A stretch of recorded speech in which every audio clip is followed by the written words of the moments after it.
200 years ago, America was a country both young and ancient in its contradictions. The year was the 1820s, barely 50 years since the Declaration of Independence.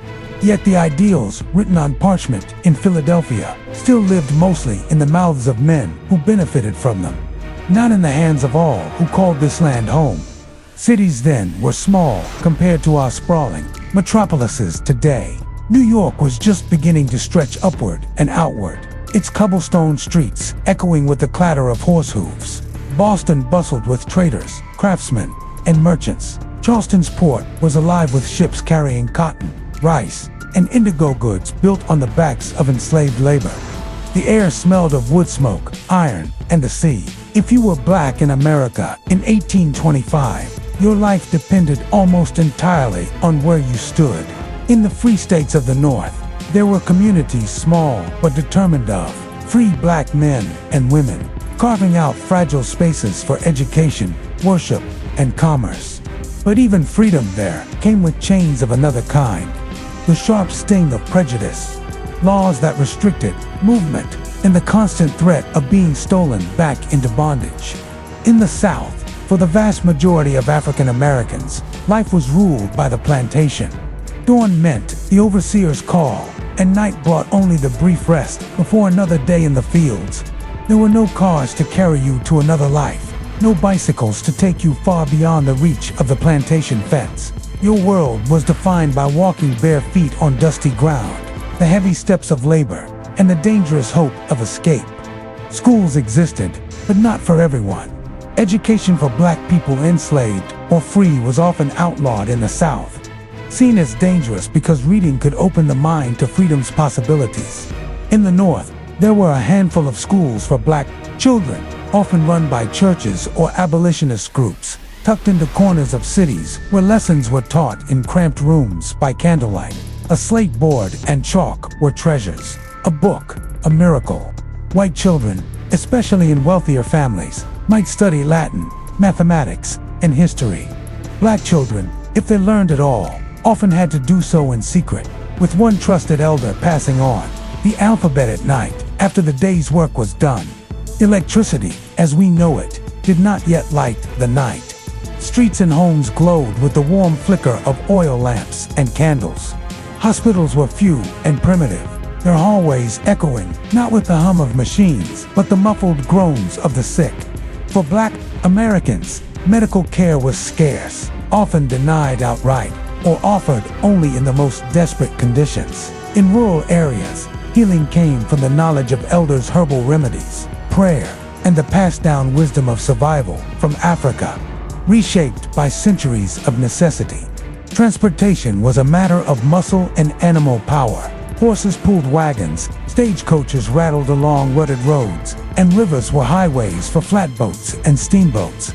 The train was only just emerging an industrial promise that, for many black Americans, would be just another place where their presence was unwelcome unless they served as laborers. Those who traveled often did so under duress. Enslaved people marched in coffles toward distant markets, feet shackled, eyes fixed on the ground. For the wealthy, travel might mean a carriage ride through bustling city streets. For the poor, it was walking miles upon miles on foot. Culture thrived, even under oppression. On Sundays, enslaved people in some places were allowed to gather, and in these brief spaces, music and dance flowered. The rhythm of drums when permitidor, the syncopated clapping of hands, told stories older than America itself. Spirituals rose into the air, carrying messages of faith, resistance, and the dream of a promised land.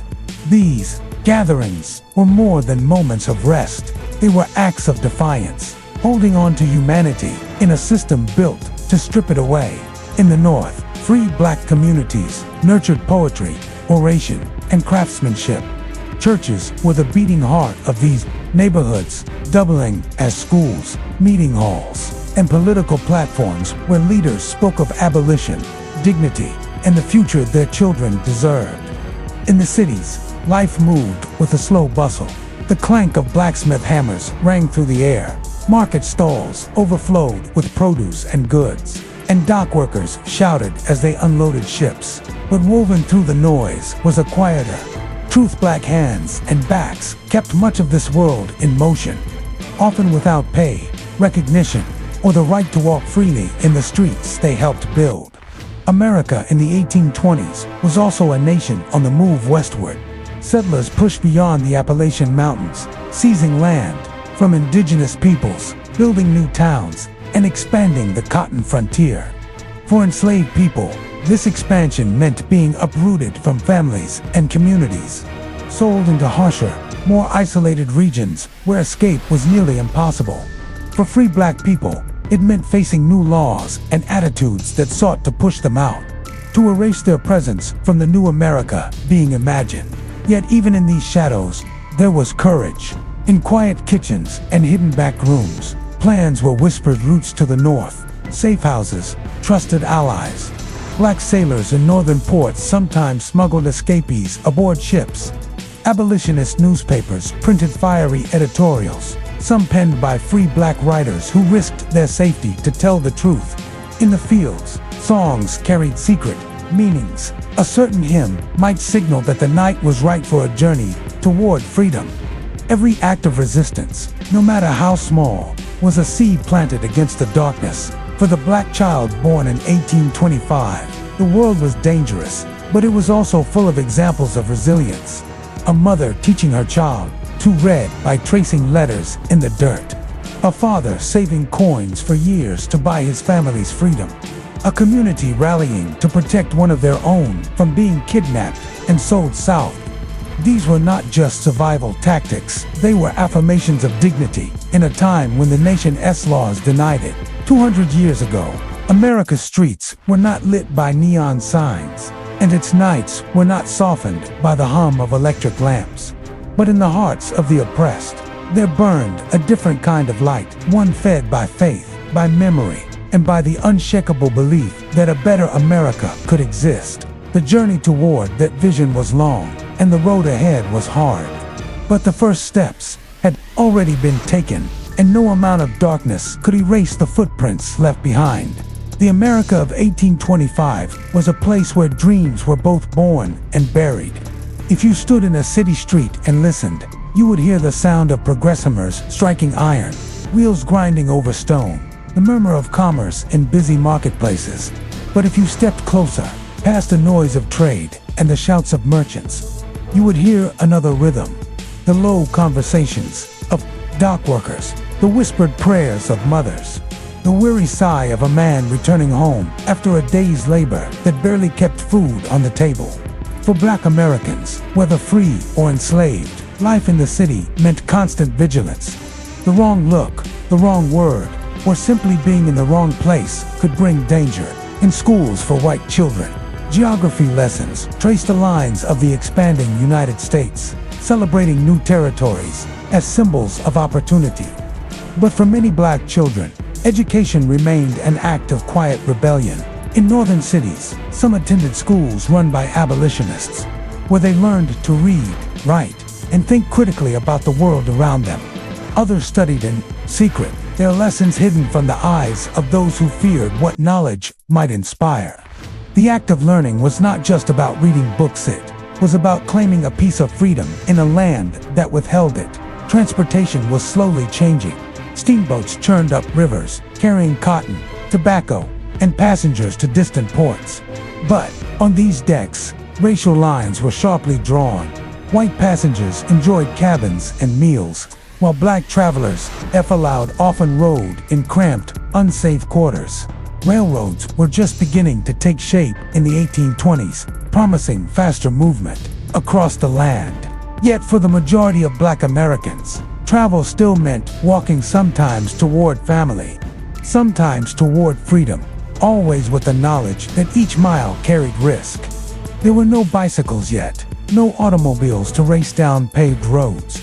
The air was filled with the smells of horse manure and wood, smoke, the creak of wagon wheels, and the splash of oars cutting into river water. In the South, enslaved people moved through this landscape not as travelers, but as property, sent from market to plantation under the watchful eyes of traders. In the North, Free black men might find work as porters, teamsters, or coachmen, guiding wealthy passengers to their destinations, while rarely being welcomed as equals. Hospitals, where they existed, were places of both hope and fear. The medicine of the day was crude by modern standards: bloodletting, herbal tinctures, and risky surgeries without anesthesia. For Black Americans, medical care was often secondhand, delayed, or denied altogether. In the South, enslaved people were treated not for their well-being, but to preserve their value as labor. In the North, prejudice in medicine meant that even free black patients were often relegated to separate wards or treated last. In the face of such neglect, black communities relied on midwives, healers, and the wisdom of generations to care for one another. Yet even in these hard conditions, culture did not just survive, flourished in forms both seen and unseen. In secret gatherings, enslaved men and women kept alive the songs and stories of Africa, weaving them into the fabric of spirituals and folk tales. These songs carried messages of resistance. Follow the Drinking Gourd was not simply a tune, but a map in melody, guiding those who sought the North Star. In northern cities, black newspapers began to emerge, publishing poetry, political essays, and calls for justice. Leaders like David Walker, with his powerful appeal, demanded that America live up to its own words, urging his people to claim their rights with both courage and unity. The divide between the promise of America and the reality of life for Black Americans was stark. The Constitution spoke of liberty, yet entire states were built on the foundation of slavery. Churches preached morality, yet some defended human bondage from the pulpit. Still, within the black community, there was a deep well of faith not in the institutions of the day, but in the God who had delivered people from bondage before and would do so again. Sunday sermons in small churches rang with hope and determination, telling of Moses and the Exodus, of a day when chains would be broken. These were not abstract dreams. They were blueprints for survival and resistance. Westward expansion continued to change the map, pushing the frontier deeper into native lands and carrying slavery with it. Families were torn apart as the domestic slave trade sent mothers to Mississippi, fathers to Texas, children to Louisiana. The heartbreak was endless, yet letters sometimes smuggled through trusted friends kept the threads of family alive. Even in the face of separation, love refused to vanish. Life for free Black Americans was not free from struggle. In cities like Philadelphia, Boston, and New York, they built businesses, published newspapers, and formed mutual aid societies to care for the sick, bury the dead, and protect the vulnerable. But they also faced black laws that limited where they could live, work, or even walk. Violence could erupt at any moment. Mobs sometimes attacked black neighborhoods, fueled by racial hatred and fear of competition for jobs. To live free in the North was to live constantly aware of the line between safety and danger and to prepare, always, to defend one's dignity. For those in bondage, hope often took the form of a journey. The path to freedom might lead through swamps, across rivers, or into the arms of strangers whose trust had to be weighed in an instant. The Underground Railroad, still in its infancy in the 1820s, was less a system than a collection of brave souls, black and white, willing to risk everything to help another human being escape. Barn here, a back room there, a boat ride across a river. Each step was a gamble, but each step was also a declaration that no one's humanity could be erased by law. Looking back now, 2 centuries later, the America of that time can seem distant, a world of candlelight and cobblestone, of steamboats and state, but the struggles faced then still echo today.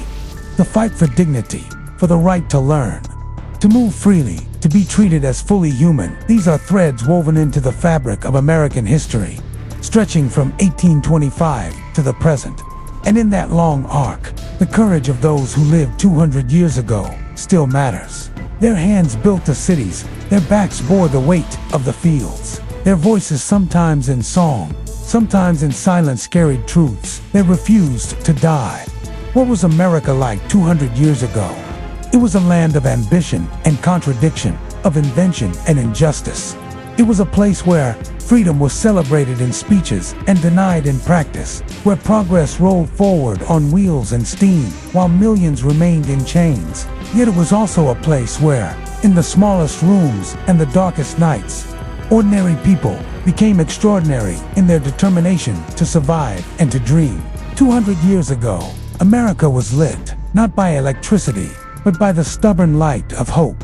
Hope held by people who had every reason to surrender, yet never did.